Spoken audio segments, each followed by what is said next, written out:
Praise the lord. ప్రభువును రక్షకుడైన యేసుక్రీస్తు నామములో మీ అందరికీ నా యొక్క వందనాలు. అందరూ బాగున్నారా? ప్రతిదినం దేవుని యొక్క వాగ్దానం ద్వారా బలపరచబడుతున్నారని ఆశిస్తున్నానండి. మరి ఉదయకాల సమయంలో దేవుని యొక్క వాగ్దానాన్ని చదువుకుందాము. ఆదికాండము 17వ అధ్యాయము 1వ వచనము. నేను సర్వశక్తి కలిగిన దేవుడను, నా సన్నిధిలో నడుచుచు నిందారహితుడవై ఉండుము. ఆమేన్. చాలా చక్కటి యొక్క వాగ్దానాన్ని దేవుడు మనకు అందించున్నాడు.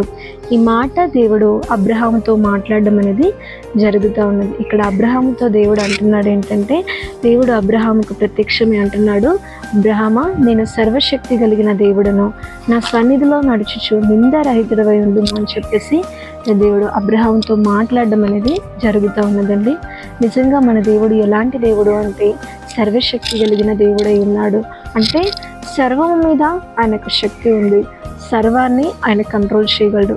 అట్టి శక్తి కేవలం మన దేవుడికి ఉంది. కాబట్టి ఆ శక్తి కలిగిన కార్యాలు నీ జీవితంలో నువ్వు చూడాలి అంటే ముందుగా మనకు ఆయనలో ఏం కనబడాలంటే, in the presence of God ఆయన ఏం చూడాలి అంటే నిందారహితమైన స్వభావం, అంటే బ్లేమ్లెస్. అంటే దేవుడు చూసినప్పుడు ఆయనకేం కనబడాలి అంటే ఎలాంటి లోపము, ఎలాంటి పాపము లేని స్వభావము కనబడినప్పుడు మాత్రమే దేవుని కనిపిస్తుంది. Sight of God when we blameless and we can see the mighty works of God. ఎప్పుడైతే మనం ఆయన సన్నిధిలో నిందారహితంగా ఉంటామో దేవుని యొక్క శక్తి కలిగిన కార్యాలు మనము చూడగలుగుతామండి. ఎందుకంటే దేవుడు శక్తి కలిగిన కార్యాలు చేయాలని అనుకుంటాడు మన లైఫ్లో.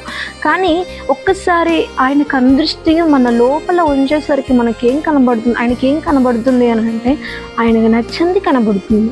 కాబట్టి అలా కనబడేసరికి చేయాలనుకున్న దేవుడు ఏం చేస్తున్నాడంటే వెనక్కి వెళ్ళిపోవడం అనేది జరుగుతుంది. ఈ రీతిగా ఆయన ప్రతి కార్యాన్ని వెనక చేయడానికి గల కారణం ఏంటంటే మనలో ఉన్న లోపాలు మాత్రమే, మనలో ఉన్న డిఫెక్ట్ మాత్రమే. సో ఎప్పుడైతే మనం ఆ డిఫెక్ట్ని సరి చేసుకొని, ఆ ఎర్రర్ ఏదైతే ఉంటుందో దాన్ని సరి చేసుకొని దేవుని దృష్టిలో నిందారహితంగా, మనుషుల దృష్టిలో కాదు దేవుని దృష్టిలో, ఫస్ట్ నేను దేవుని దృష్టిలో నిందారహితంగా, ఏ లోపము ఏ పాపము లేకుండా పరిశుద్ధంగా ఉండాలని చెప్పేసిన ఆలోచన ఎప్పుడైతే నీలో ఉంటుందో ఖచ్చితంగా దేవుడు తన కార్యాలను వెనుదీయక నీ జీవితంలో అట్టి కార్యాలు అనేది దేవుడు జరిగిస్తాడండి. కాబట్టి ఈరోజు నువ్వు నేను నమ్ముకున్న దేవుడు మామూలు దేవుడు కాదు. ఈరోజు దేని నిమిత్తమైతే నువ్వు పడుతున్నావో, దేని నిమిత్తమైతే నువ్వు భయపడుతున్నావో, బాధపడుతున్నావో దాన్ని కూడా ఆయన కంట్రోల్ చేయగల సమర్థుడు ఆయన. కాబట్టి మీరు ఎంత మాత్రమో బాధపడకండి. ఇంకా నా ప్రాబ్లంకి అసలు సొల్యూషన్ లేదు అని చెప్పేసి అనుకుంటున్నావేమో, కానీ నువ్వు నమ్ముకున్న దేవుడు ఏ దేవుడు అంటే సర్వశక్తి కలిగిన దేవుడు. సర్వశక్తి కలిగిన దేవుడు సర్వ కార్యాలను చేయగలడు. కాబట్టి బాధపడకండి. ఖచ్చితంగా in the sight of God ఆయన యొక్క కనుదృష్టిలో నిందారహితంగా ఉండండి. ఆయన శక్తి ఏంటో మీరు చూస్తారు, మీ జీవితంలో మీరు అనుభవిస్తారు. అట్టి కృప దేవుడు మీ అందరికీ అందించిన గాక. ఆమేన్. ప్రార్థన చేసుకుందాం. పరలోకమందున్న మా తండ్రి, నీకు వందనాలు. చాలా చక్కటి యొక్క వాగ్దానాన్ని ఈరోజు మాకు అందించినందుకు నీకు స్తోత్రాలు.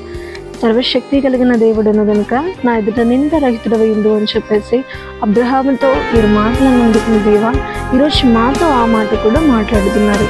కాబట్టి తండ్రి, నీ సర్వశక్తి కలిగిన కార్యాలు మా జీవితంలో మేము చూడడానికి, అనుభవించడానికి నీ సన్నిధిలో తండ్రి, నీ కనుదృష్టి ఎదుట తండ్రి మేము నిందరహితంగా ఉండేటకు సహాయం చేయండి. అతి కృప అందరికీ మీరు దయచేయండి. ఎందు నిమిత్తమై తండ్రి నీ సర్వశక్తి కలిగిన కార్యాలు తండ్రి వారి జీవితంలో అసలు నెరవేర్చబడలేకపోతున్నావు, ఈరోజు మాకు రీజన్ చెప్పినందుకు నీకు వందనాలు ప్రభువా. అట్టి కార్యాలు ప్రతి జీవితంలో జరుగుటకు సహాయం చేయండి. దానికి కలిగిన అయ్యా సమర్థతను కూడా మీరు మాకు దయచేయండి. ఈ వాగ్దానం ఎందరైతే విని విశ్వసించారో వారందరి జీవితంలో అటు వాగ్దానం నెరవేర్చమని ప్రభు యేసుక్రీస్తు నామంలో అడిగి వేడుకొంచున్నాం తండ్రి. ఆమేన్.